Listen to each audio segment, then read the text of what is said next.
Hi friends. Starting നമ്മുടെ തിരുമലക്കോവിലായിരുന്നു കേട്ടോ. അവിടെ നിന്ന് ഇങ്ങനെ പോവായിരുന്നു പഴനിയിലേക്ക്. പക്ഷെ പഴനിയുടെ ഇതൊന്നും ഇല്ലാത്തതുകൊണ്ട് ഇത് ഊട്ടിയാണേ. ഊട്ടിയിൽ ചെന്നപ്പം നല്ല സുന്ദരനൊരു കുതിര. വെറുതെ അതിൻ്റെ പിക്കെടുത്തു. പിന്നെ നമ്മൾ കയറിയത് തേയിലത്തോട്ടത്തിലേക്കായിരുന്നു. ഇത് തേയില ഫാക്ടറി ആട്ടോ.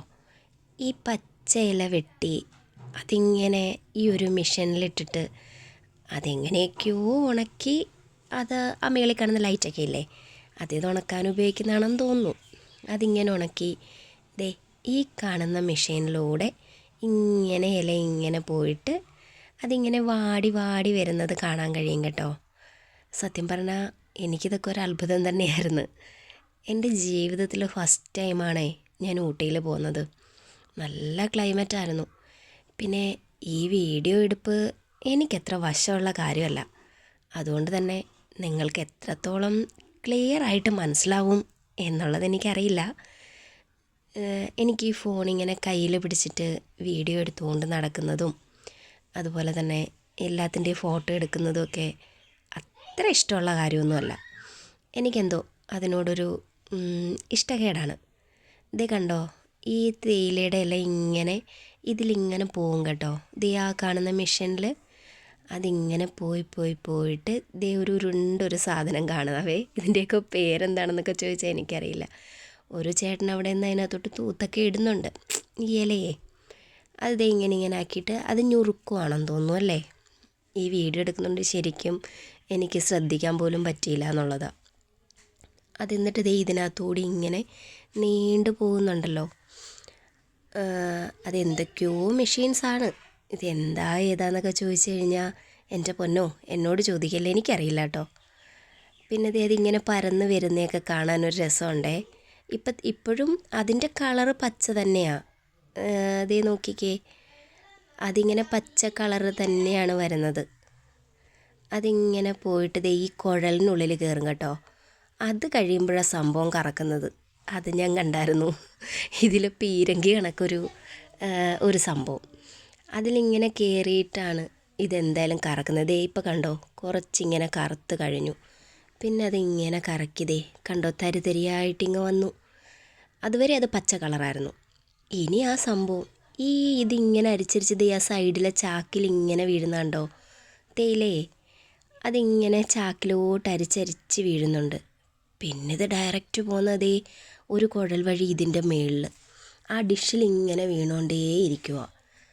ആ വീഴുന്ന സാധനം ഈ ഒരു 4 പൈപ്പ് പോലിരിക്കുന്ന സാധനം കണ്ടോ നിങ്ങൾ, അതിനകത്തൂടെ ഇങ്ങനെ വീണിട്ട് ഒരു പെട്ടി പോലായിട്ട് പാക്ക് ചെയ്ത് താഴോട്ട് വീഴുന്നു. മനുഷ്യൻ്റെയൊക്കെ ഒരു തല അല്ലേ. വീഴുന്ന വീഴക്കം കണ്ടോ, പാക്കറ്റായിട്ട്. എന്തൊക്കെ അത്ഭുതങ്ങളല്ലേ. മനുഷ്യനാണിതെല്ലാം ചെയ്യുന്നതെന്നുള്ളതാണ് മറ്റൊരിത്. സത്യം പറഞ്ഞാൽ ഓരോ മനുഷ്യരുടെ ബുദ്ധികളൊക്കെ നല്ല ഓരോ കാര്യങ്ങൾക്കൊക്കെ വിനിയോഗിക്കുമ്പം എന്ത് രസമാണ്. നമ്മളിടയ്ക്കൊരു ന്യൂസ് കണ്ടില്ലേ, ഒരു ചെറുക്കൻ എന്തോ പറയുമോ എന്തോ എനിക്കറിയില്ല. പിന്നെ നമ്മൾ നേരെ പോയത് ചോക്ലേറ്റ് ഫാക്ടറിയിലേക്കാണ്. തൊട്ടിപ്പത്താണ് കേട്ടോ. കയറുമ്പോഴേ വെൽക്കം ചെയ്യാൻ അവരുടെ ചോക്ലേറ്റൊക്കെ നമുക്ക് തരും. നമ്മളതൊക്കെ വായിലിട്ട് മെല്ലെ അകത്തോട്ട് കയറുമ്പോൾ എൻ്റെ പൊന്നോ, കിളി പോയെന്ന് പറഞ്ഞാൽ മതിയല്ലോ. നിങ്ങൾ നോക്കിയേ, എന്തോ തരം ചോക്ലേറ്റായിരിക്കുന്നത്. പിന്നെ ഞാനിതിങ്ങനെ സ്പീഡിന് വീഡിയോ എടുത്തങ്ങ് പോവാം കേട്ടോ. സ്പീഡ് ഞാൻ കുറച്ചാണ് ഇതിലിട്ടേക്കുന്നത്. എത്രത്തോളം നിങ്ങൾക്ക് കാണാൻ പറ്റുമെന്ന് ചോദിച്ചാൽ എനിക്കറിയില്ല. കാര്യം ഈ വീഡിയോ എടുത്ത് അപ്ലോഡ് ചെയ്യുന്നതൊക്കെ ഇതെൻ്റെ ഫസ്റ്റ് ടൈം പരിപാടിയാണെന്ന് നിങ്ങൾക്ക് തന്നെ അറിയാമല്ലോ. പിന്നെ ഞാൻ വിചാരിച്ചൊരിച്ചിരി ഇങ്ങനെ സൂം ചെയ്തിട്ട് നിങ്ങളെ ഒന്ന് കൊതിപ്പിക്കാമെന്ന്. അതുകൊണ്ട് ഓരോ ചോക്ലേറ്റും ഞാനിങ്ങനെ നടന്ന് വീഡിയോ എടുത്തു. ഈ നട്ട്സൊക്കെ ചേർത്തിട്ട് നല്ല ടേസ്റ്റുള്ള ചോക്ലേറ്റ്സ് ആട്ടോ. ക്യാഷ്യൂ നട്ടിൻ്റെ ചോക്ലേറ്റൊക്കെ ഉണ്ടേ. പിന്നെ ഇത് നിങ്ങൾക്ക് എത്രത്തോളം വായിക്കാൻ പറ്റുമെന്നൊന്നും എനിക്കറിയത്തില്ല. എന്തോ ആയാലും ചോക്ലേറ്റൊക്കെ പൊളിയായിരുന്നു. ഞാൻ എല്ലാം കൂടി ചേർത്തൊരു 280 രൂപയുടെ ഒരു പെട്ടി വാങ്ങിച്ചു. അപ്പോൾ ഇതിലുള്ള എല്ലാ ചോക്ലേറ്റിൻ്റെയും ഓരോ പീസിട്ടാണ് തരുമെന്ന് പറഞ്ഞു. പക്ഷേ എന്നാലും ഈ ക്യാഷ്യൂ നട്ടിൻ്റെ ഷേപ്പുള്ള ചോക്ലേറ്റൊന്നും അതിൽ ഉണ്ടായിരുന്നില്ല. പക്ഷേ കൊണ്ടുവന്ന ചോക്ലേറ്റ് നല്ല ടേസ്റ്റ് ഉണ്ടായിരുന്നു. ദേ എൻ്റെ മക്കളപ്പുറത്തിരുന്ന് തട്ടുന്നുണ്ടേ. പിന്നെ തൊട്ടപ്പുറത്ത് അവിടെ നിന്ന് ഇങ്ങനെ ഇറങ്ങി വരുമ്പോഴത്തേക്ക് ക്ലോത്തും മറ്റും എന്തൊക്കെയോ സാമഗ്രികൾ അവിടെ ഇട്ട് വിൽക്കുന്നുണ്ട് കേട്ടോ. അത് ദേ ഇങ്ങനെ ഞാൻ വീഡിയോ എടുത്ത് വരുവാണേ, നിങ്ങളെ കാണിക്കണമല്ലോ. ഞാനിങ്ങനെ എടുത്തെടുത്ത് ഇങ്ങനെ പോകുമ്പോൾ ദേ കുഞ്ഞുങ്ങൾക്ക് വേണ്ടുന്ന അതിൽ ക്യാപ്പൊക്കെ ഉണ്ട് കേട്ടോ. എൻ്റെ മോൾക്ക് ഞാനൊന്നും വാങ്ങിച്ചില്ല കേട്ടോ. നേരത്തെ ഇവിടെ ഫെസ്റ്റ് വന്നപ്പോഴേ ഞാനത് വാങ്ങി കൊടുത്തിട്ടുണ്ടായിരുന്നു.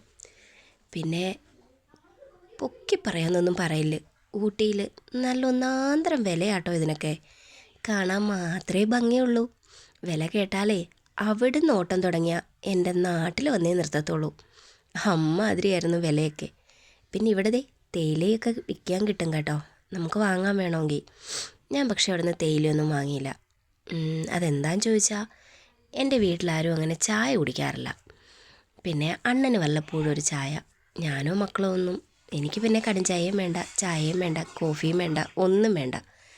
പിന്നെ ദേ നമ്മുടെ നൊസ്റ്റാൾജി ഉണർത്തുന്ന മിഠായി, ജീരക മിഠായി, അങ്ങനത്തുള്ള സാധനങ്ങളൊക്കെ. അത് പെട്ടെന്ന് കഴിഞ്ഞ കേട്ടോ. ഇത് മൈസൂർ പാലസ്. ഇത് നിങ്ങൾക്ക് ഞാൻ ഫോട്ടോ ഇട്ടിരുന്നു പോസ്റ്റിൽ. എന്നാലും ഇതൊക്കെ കാണുമ്പോൾ ഒരു രസമല്ലേ, അതുകൊണ്ട് ഞാൻ ഈ വീഡിയോയിൽ ഉൾപ്പെടുത്തിയെന്നേ ഉള്ളൂ. എന്തൊക്കെയോ പഴയ കാര്യങ്ങളൊക്കെ ഇങ്ങനെ ചെയ്ത് വെച്ചിട്ടുണ്ട്. ഇതൊന്നും എക്സ്പ്ലനേഷൻ ചെയ്തു തരാൻ എനിക്കറിയില്ല. എൻ്റെ വീട്ടിൽ വന്നതോടെ കോഴി കൂവുന്നത് കേട്ടു തുടങ്ങിയല്ലേ. ഇതൊക്കെ കാണാൻ എന്ത് ഭംഗിയല്ലേ. എനിക്കിതിനെക്കുറിച്ച് എന്തൊക്കെയാണ് പറയണ്ടതെന്നോ എങ്ങനെ പറയണ്ടതെന്നോ ഒന്നും എനിക്കറിയില്ല. പിന്നെ വീഡിയോ മാത്രം ഇട്ട് നിങ്ങളെ ബോറടിപ്പിക്കണ്ടല്ലോ എന്ന് കരുതിയിട്ടാണ് ഞാൻ എൻ്റെ ഈ വൃത്തികെട്ട വോയിസും കൂടി ഇതിനകത്ത് ആഡ് ചെയ്യുന്നത്. ഇത് സൂ ആട്ടോ.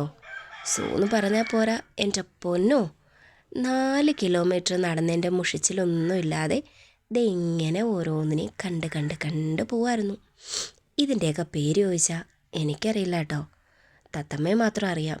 പിന്നെ നമുക്ക് അല്ലാതുള്ള ഇതിൻ്റെയൊക്കെ ഒറിജിനൽ പേരൊക്കെ ചോദിച്ചു കഴിഞ്ഞാൽ അതെന്താ ചേച്ചി എന്നൊന്നും ചോദിച്ചേക്കരുതേ, ഇതൊന്നും എനിക്കറിയില്ല.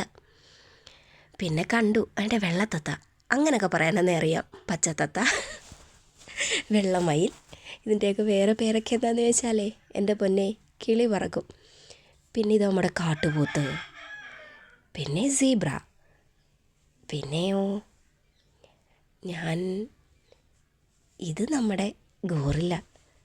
ഒരാളെ കുണ്ടി തിരിഞ്ഞിരിക്കുന്നുണ്ടായിരുന്നു കേട്ടോ. ഫോട്ടോ എടുത്തിട്ട് ആൾക്കാർ വിളിച്ചിട്ടൊന്നും തിരിഞ്ഞില്ലെന്നേ, തിരിഞ്ഞു തന്നെ ഇരിക്കുക. ഇത് കാണ്ടാമൃഗം അത്ര ക്ലിയർ ആയിട്ടില്ല. പിന്നെ പോകുന്ന വഴിയുള്ള ഇഷ്ടം പോലെ മാനുണ്ട്. ഇത് നമ്മുടെ സുബ്രഹ്മണ്യാട്ടോ, ലിയോയിലെ സുബ്രഹ്മണി. പിന്നെ ഹൈന സുബ്രഹ്മണിന്ന്. പിന്നെ നമ്മുടെ ജിറാഫ്, ഞാൻ ഫസ്റ്റ് ടൈം ആട്ടോ ജിറാഫിനെ കാണുന്നത്. വീഡിയോ ഓടിപ്പോകുന്നുണ്ടോ? സാരമില്ല കേട്ടോ, വന്നതിൻ്റെ ക്ഷീണം കൊണ്ട് ഉറങ്ങുക പോലും ചെയ്യാതാ ഈ പരിപാടി കാണിക്കുന്നത്. കണ്ണൊക്കെ ഇങ്ങനെ ചുവന്നിട്ട് തുടുത്തിട്ടൊക്കെ ഇരിക്കുന്നുണ്ട്. ഈ മുഖം കണ്ടിട്ടേ ഹനുമാനാണോ ഇതിലും ഭേദമെന്ന് എനിക്ക് തോന്നിപ്പോയി. അതേപോലുണ്ട് എൻ്റെ മുഖം. ദേ ഒരാൾ നടക്കുന്നുണ്ടോ, ടങ് ടങ് ടങ് ടങ്. നല്ല രസമല്ലേ ആ നടത്തം കാണാൻ? എനിക്കത് കണ്ടപ്പോൾ എന്തോ ഒരു കൗതുകം തോന്നി, ഞാനതുകൊണ്ട് അത് വീഡിയോ എടുത്തത്. ഇതൊക്കെ ഇങ്ങനെ നേരിട്ട് കാണുമ്പോൾ ഉണ്ടല്ലോ, ഈ മനസ്സിനൊക്കെ എന്ത് സന്തോഷമാണെന്നറിയോ. ഞാൻ പിന്നെ ഇങ്ങനെ വീഡിയോ, ഞാൻ പറഞ്ഞില്ലേ എനിക്ക് അത്ര ക്ലിയർ ആയിട്ടൊന്നും വീഡിയോ എടുക്കാൻ അറിയില്ല, അതിൻ്റെയൊക്കെ ഒരു പോരായ്മ ഉണ്ട്. പിന്നെ എൻ്റെ കൂട്ടുകാരല്ലേ, നിങ്ങൾ ക്ഷമിച്ചോളൂ എന്ന് എനിക്കറിയാന്നേ. അപ്പുറത്തേ വല്യപ്പൻ മിക്സി അടിക്കുന്നുണ്ട് കേട്ടോ. ഇതേ കരടിക്കുട്ടനെ ഭ്രാന്ത് പിടിച്ചതാട്ടോ. ഞാൻ കാണുമ്പോൾ തൊട്ടേ അതിങ്ങനെ തലയാട്ടി തന്നെ നിൽക്കുന്നുണ്ടായിരുന്നു. ഇത് നമ്മുടെ കടുവയും കുടുംബവും. ഇത് മുരടേശ്വരം. കണ്ടോ എൻ്റെ മഹാദേവനെ? എനിക്കറിയില്ല, എനിക്ക് ഭയങ്കരമായിട്ട് ഇഷ്ടപ്പെട്ടു. ഈ സ്ഥലമെന്ന് വെച്ച് കഴിഞ്ഞാൽ കടലാണേ ചുറ്റും. ഇത്ര വെയിലത്തും നമുക്ക് ചൂടൊന്നും തോന്നില്ല. എന്തൊക്കെയോ സാധനങ്ങളൊക്കെ ഇങ്ങനെ കൊണ്ട് കേട്ടോ. ഇത് 17 നിലയുടെ മുകളിൽ നിന്നെടുത്ത ഫോട്ടോസാണ്. ഇതെന്തോ തേരെന്തോ ആണെന്ന് തോന്നുന്നു.